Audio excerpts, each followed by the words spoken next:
ಎಲ್ಲರಿಗೂ ನಮಸ್ತೆ. ಇವತ್ತು ನಾನು ಮೊಳಕೆ ಹುರುಳಿ ಕಾಳಿನ ಸಾರು ಮತ್ತು ಪಲ್ಯ ಮಾಡ್ತಾ ಇದ್ದೀನಿ. ಅಂದರೆ ಮೊಳಕೆ ಹುರುಳಿ ಕಾಳಿನ ಬಸ್ಸಾರು.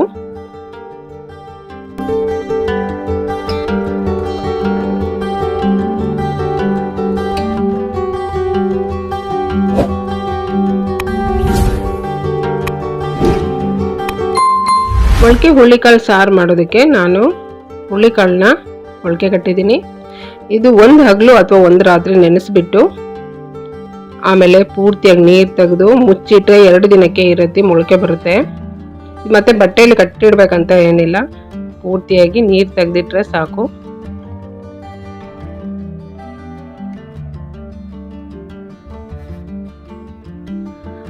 ಆಮೇಲೆ ನಾನು ಇದನ್ನು ಕುಕ್ಕರ್ಗೆ ಹಾಕ್ಬಿಟ್ಟು ಇದಕ್ಕೆ ಎಷ್ಟು ಬೇಕೋ ಅಷ್ಟು ನೀರು ಹಾಕಿ ಉಪ್ಪು ಹಾಕ್ತಾ ಇದ್ದೀನಿ. ಆಮೇಲೆ ಅರಿಶಿನ. ಇದಕ್ಕೆ ನೀರು ನೀವು ಸಾರು ಎಷ್ಟು ಮಾಡ್ಬೇಕಂತ ಇದ್ದೀರಾ ಅದನ್ನ ನೋಡಿಕೊಂಡು ನೀರು ಹಾಕಿ, ಉಪ್ಪು ಅರಿಶಿನ ಹಾಕಿ ನಾನು ಮೊದಲಿಗೆ ಕುಕ್ಕರ್ಲಿ ಬೇಯಿಸ್ತೀನಿ. ಇದು ಬೇಯೋದಕ್ಕೆ 2 ಅಥವಾ 3 ವಿಸಲ್ ಬೇಕು.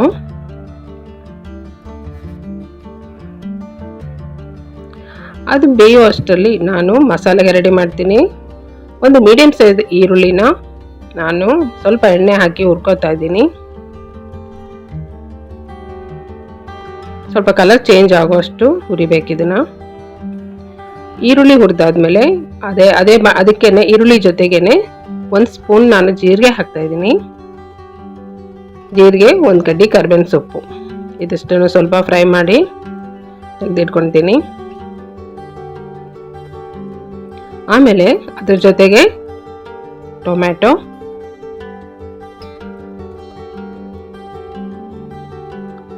ಚಕ್ಕೆ, ಸ್ವಲ್ಪ ಚಕ್ಕೆ, ಒಂದು 3-4 ಲವಂಗ, ಸ್ವಲ್ಪ ಕೊತ್ತಂಬರಿ ಸೊಪ್ಪು. ಕೊಬ್ಬರಿ ಸ್ವಲ್ಪ ಸಾಕು, ಯಾಕಂದರೆ ಇದು ಸಾರು ಗಟ್ಟಿ ಇರಲ್ಲ, ತೆಳು ಇರುತ್ತೆ.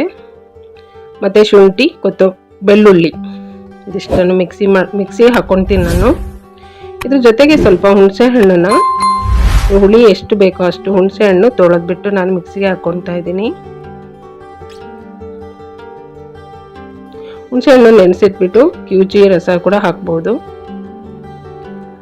ಒಂದು ಪಾತ್ರೆಗೆ ಒಗ್ಗರಣೆ ಹಾಕ್ತಾ ಇದ್ದೀನಿ. ಎಣ್ಣೆ ಹಾಕಿ, ಎಣ್ಣೆ ಕಾದ್ಮೇಲೆ ಸಾಸಿವೆ ಸಿಡಿದ್ಮೇಲೆ ಒಣಮೆಣಸಿನ್ಕಾಯಿ, ಕರಿಬೇವಿನ ಸೊಪ್ಪು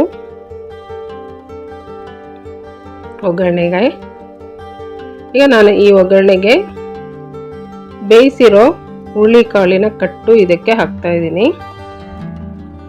ಹುರುಳಿಕಾಳಲ್ಲಿ ಸ್ವಲ್ಪನೂ ನೀರಿಲ್ಲದಂಗೆ ನೀಟಾಗಿ ಬಸ್ಬಿಡಿ, ಒಗ್ಗರಣೆಗೆ ಬಸಿಬೇಕು.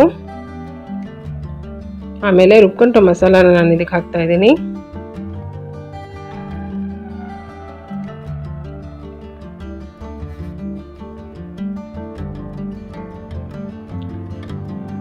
ಈಗ ಇದಕ್ಕೆ ಖಾರದ ಪುಡಿ, ನಿಮಗೆ ಖಾರ ಎಷ್ಟು ಬೇಕೋ ಅಷ್ಟು ಖಾರದ ಪುಡಿ,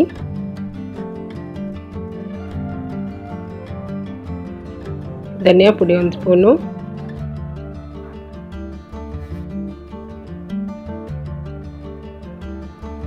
ಅರಿಶಿನ ಸ್ವಲ್ಪ. ಹುರುಳಿಕಾಳು ಬೇಯೋದಕ್ಕೂ ಕೂಡ ಅರಿಶಿನ ಹಾಕಿದ್ವಿ, ಹಾಗಾಗಿ ಸಾರಿಗೆ ಸ್ವಲ್ಪ ಹಾಕಿದರೆ ಸಾಕು. ಸ್ವಲ್ಪ ಕಾಯಿ ತುರಿ, ಒಂದು ಸ್ವಲ್ಪ ಕೊತ್ತಂಬರಿ ಸೊಪ್ಪು, ಸ್ವಲ್ಪ ಬೆಲ್ಲ. ಹುಣಸೆಹಣ್ಣು ಹಾಕಿದ್ದೀವಲ್ಲ, ಹಾಗಾಗಿ ಸ್ವಲ್ಪ ಬೆಲ್ಲ ಹಾಕಬೇಕು.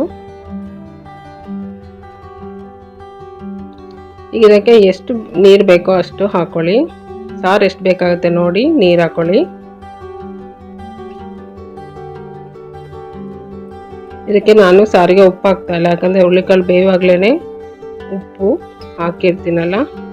ಇದು ಕೊನೆಯಲ್ಲಿ ರುಚಿ ನೋಡಿಬಿಟ್ಟು ಉಪ್ಪು ಹುಳಿ ಬೇಕಂದರೆ ಮತ್ತೆ ಹಾಕ್ತೀನಿ ನಾನು. ಈಗ ಕುದಿಲಿ ಅಂತ ಪ್ಲೇಟ್ ಮುಚ್ಚಿದ್ದೀನಿ.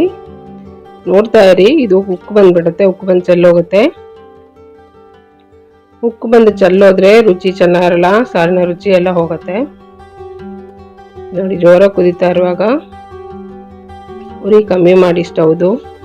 ಈಗ ನಾನು ರುಚಿ ನೋಡ್ತೀನಿ, ಉಪ್ಪು ಹುಳಿ ಸರಿ ಇದೆಯಾ ಅಂತ. ಇದಕ್ಕೀಗ ಇನ್ನೂ ಸ್ವಲ್ಪ ಉಪ್ಪು ಬೇಕು.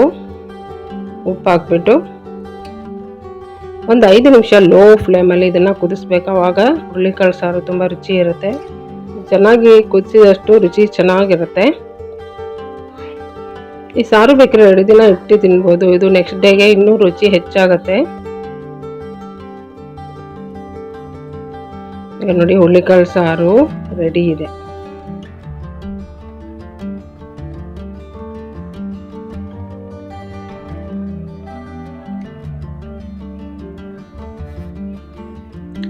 ಈಗ ನಾನು ಒಂದು ಬಾಣಲೆಗೆ ಹುಳ್ಳಿಕಾಳನ್ನ ಒಗ್ಗರಣೆ ಹಾಕ್ಕೊತೀನಿ. ಎಣ್ಣೆ ಹಾಕಿ, ಎಣ್ಣೆ ಕಾದ್ಮೇಲೆ ಸಾಸಿವೆ ಹಾಕ್ತೀನಿ. ಸಾಸಿವೆ ಸಿಡಿಯೋ ತನಕ ಬಿಡಿ. ಸಿಡಿಯೋ ಮುಂಚೆನೇ ಕರ್ಬೇವಿನ ಸೊಪ್ಪು ಹಾಕಬೇಡಿ. ಸಿಡಿದ ಮೇಲೆ ಕರ್ಬೇವಿನ ಸೊಪ್ಪು ಹಾಕಿ, ಈರುಳ್ಳಿ ಸಣ್ಣಗೆ ಹೆಚ್ಚಿರೋದು 2 ಈರುಳ್ಳಿ ಹಾಕ್ತಾಯಿದ್ದೀನಿ. ಈ ಥರ ಡ್ರೈ ಪಲ್ಯಗಳಿಗೆ ಈರುಳ್ಳಿ ಜಾಸ್ತಿ ಹಾಕಿ ಚೆನ್ನಾಗಾಗುತ್ತೆ. ಮತ್ತು ಈರುಳ್ಳಿ ಚೆನ್ನಾಗಿ ಫ್ರೈ ಮಾಡಬೇಕು. ಗೋಲ್ಡನ್ ಬ್ರೌನ್ ಆಗೋ ತನಕ ಫ್ರೈ ಮಾಡಬೇಕು. ಈರುಳ್ಳಿ ಡ್ರೈ ಪಲ್ಯಗಳಿಗೆ ಯಾವುದೇ ಆದರೂ ಈರುಳ್ಳಿ ಜಾಸ್ತಿ ಹಾಕಬೇಕು ಮತ್ತು ಗೋಲ್ಡನ್ ಬ್ರೌನ್ ಆಗೋ ತನಕ ಫ್ರೈ ಮಾಡಬೇಕು. ಆವಾಗ ರುಚಿ ಚೆನ್ನಾಗಿರುತ್ತೆ.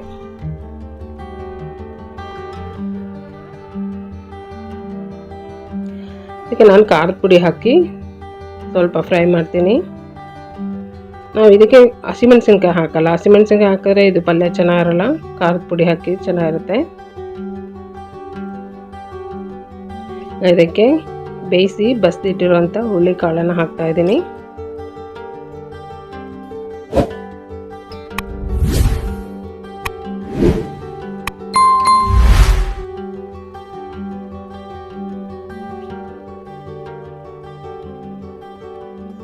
ಇದಕ್ಕೆ ಕಾಯಿ ತುರಿ ಹಾಕಿ,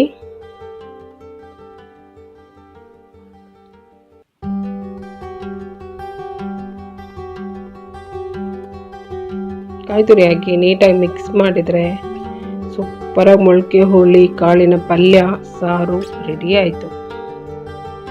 ಬಿಸಿ ಬಿಸಿ ಅನ್ನಕ್ಕೆ ಹಾಕ್ಕೊಂಡು ತಿನ್ನಬೇಕು. ಸಾರು ಪಲ್ಯ ನೆಂಚ್ಕೊಳಕ್ಕೆ ಸಾರು ಅನ್ನಕ್ಕೆ ಸೂಪರಾಗಿರುತ್ತೆ.